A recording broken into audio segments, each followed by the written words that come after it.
Hello दोस्तों, मैं Avinash classes के चैनल में आपका सबका स्वागत करता हूं। इसमें हम पहला चैप्टर पढ़ने जा रहे हैं जिसका सब्जेक्ट है आशुलिपि।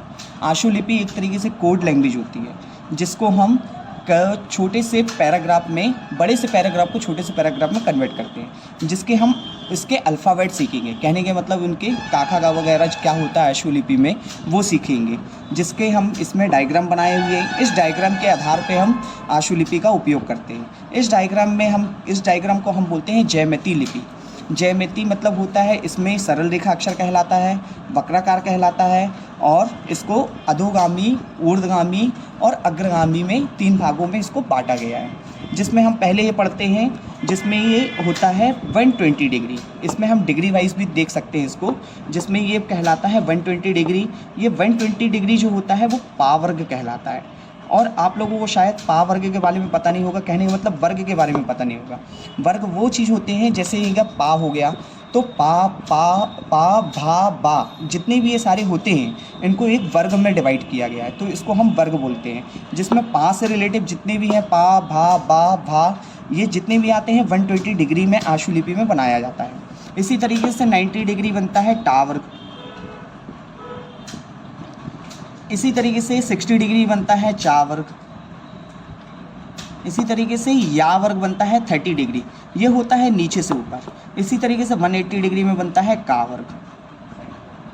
अब इसमें हम वक्राकार में आते हैं। वक्राकार में जो यहाँ से लेके यहाँ तक का जो हिस्सा होता है इसको हम बोलते हैं मा। यहाँ से लेके जो यहाँ तक का हिस्सा होता है इसको हम हिंदी में बोलते हैं ता। इसी तरीके से यहाँ से लेके यहाँ तक का जो हिस्सा होता है इसको बोलते हैं ता।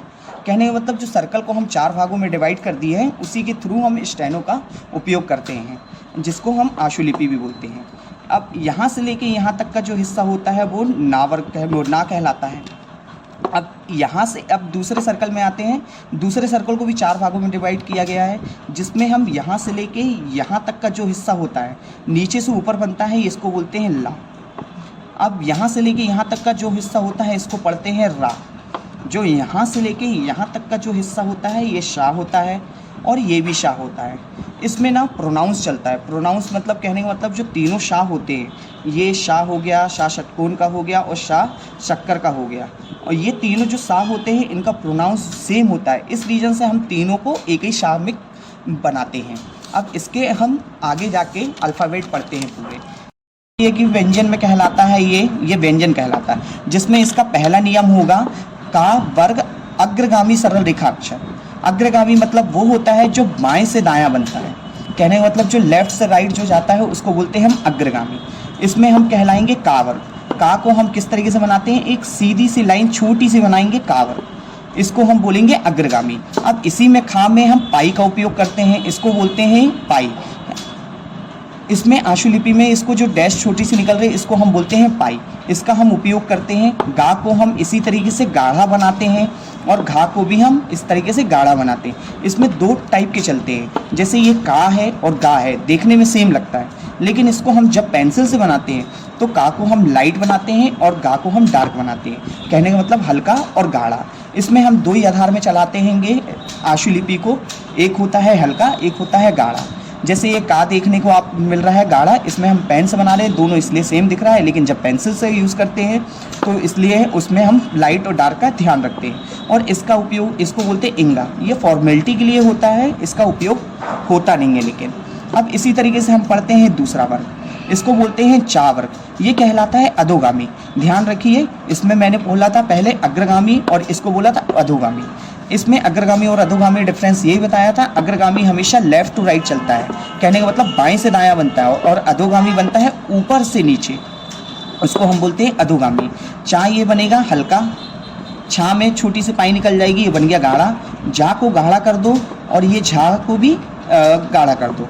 और ये जो इया होता है, ये गलती से लिख गया है, इसको बोलते हैं इया। इया का उपयोग भी फॉर्मेलिटी के लिए होता है, कभी यूज़ नहीं किया जाता है। अब तीसरा पढ़ते हैं। तीसरा वर्ग होता है ये टा वर्ग। टा वर्ग होता है ये अधोगामी, ये भी कहलाता है। क्यों अधोगामी कहलाता है, क्योंकि ये भी ऊपर से नीचे बनता है।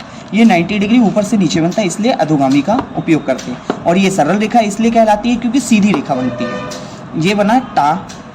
इसी तरीके से इसमें पाई निकाल देंगे ठा, और ये बन गया डा, ये बन गया ढा, और ये बन गया ड़ा। इसमें हम सभी चीज़ का उपयोग करेंगे। इनमें ध्यान रखना, टा जो बनता है वो 90 डिग्री बनाएंगे, ये हल्का बनेगा, ड़ा भी हल्का बनेगा, जो डा है वो गाढ़ा बनेगा, ये ढा जो है इसको भी हम गाढ़ा बनाते हैं। अब दूसरे वर्ग में आते हैं हम। अब इसको बोलते हैं ता वर्ग वक्राकार अधोगामी सरल रेखा अक्षर। ये वक्राकार अब इसमें क्यों कहलाया? क्योंकि ये कर्व स्ट्रोक में बनता है। कर्व स्ट्रोक मतलब गोले में बनता है। इसको हम सर्कल में बनाते हैं, इस चक्कर से हम इसको वक्राकार कहलाते हैं। जैसे ये ता आ गया, इसको हम ब्रैकेट बनाएंगे, इसमें 2 अल्फ़ाबेट बनते हैं। कहने का मतलब 2 रेखा आकृति बनती हैगी, जिस तरीके से जिन दोनों में से किसी एक का उपयोग आगे जाके हम करेंगे, वो हम आगे कुछ रूल पढ़ेंगे, उसके अकॉर्डिंग हम इसका उपयोग करते हैं। था में हम पाई निकाल देंगे इस तरीके से, दा को भी हम इस तरीके से बना देंगे गाढ़ा, और घा में भी हम पाई निकाल देंगे, और ना इस तरीके से बन गया, और एक ही ये ना बन गया। इन दोनों में डिफरेंस ये रहेगा, बीच में इसका पाई का उपयोग होगा। अब इसी तरीके से हम पा वर्ग पढ़ते हैं। पा वर्ग भी अधोगामी सरल रेखा अक्षर कहलाता है। ये भी 120 डिग्री कहलाता है। क्यों कहलाता है? क्योंकि अधोगामी कहला रहा है, मतलब ऊपर से नीचे बन रहा है। इसी तरीके से हम पा बनते हैं। पा ये बनेगा, ये फा में पाई निकल गई, बा को हम गाढ़ा कर दिए, भा को भी गाढ़ा कर दिए। अब इसमें माँ ये बन गया और एक ये बन गया। अब ना के जस्ट अपोजिट होता है माँ, इसमें हम छोटा सा पाई का उपयोग करते हैं। अब इसी तरीके से इम्पा, इम्भा और इम्बा का उपयोग होता है। ये ऐसे वर्डों के लिए उपयोग होता है, फॉर एग्जांपल खम्बा, लंबा, इस टाइप के जब वर्ड आते हैं तब हम इसका उपयोग करते हैं। इसमें जो माँ बनता है, जो नॉर्मल माँ होता है उससे थोड़ा सा बड़ा बनता है और गाढ़ा बनता है। एक बार इसमें और देख लीजिए, ये पा हम हल्का बनाएंगे, फा हम हल्का बनाएंगे, बा गाढ़ा बनाएंगे, भा गाढ़ा बनाएंगे, और माँ को भी हम हल्का बनाएंगे, और इम्पा, इम्बा इसको भी हम गाढ़ा बनाएंगे। अब नेक्स्ट वर्ग में आते हैं। अब ये कहलाता है या वर्ग ऊर्ध्वगामी सरल रेखा अक्षर। अब ऊर्ध्वगामी क्यों कहला रहा है? क्योंकि ये नीचे से ऊपर बनेगा। नीचे से ऊपर जो बनते हैं उसको हम ऊर्ध्वगामी कहलाते हैं। मैं आपको फिर से बता दे रहा हूँ, अधोगामी और अग्रगामी और ऊर्ध्वगामी में डिफरेंस। अग्रगामी ये 3 भागों में इनको बांटा गया है आशुलिपि में। अग्रगामी मतलब होता है बाएं से दायां, अधोगामी मतलब होता है ऊपर से नीचे, ऊर्ध्वगामी मतलब होता है नीचे से ऊपर। अब इस तरीके से हम ऊर्ध्वगामी में ये पढ़ते हैं या वर्ग।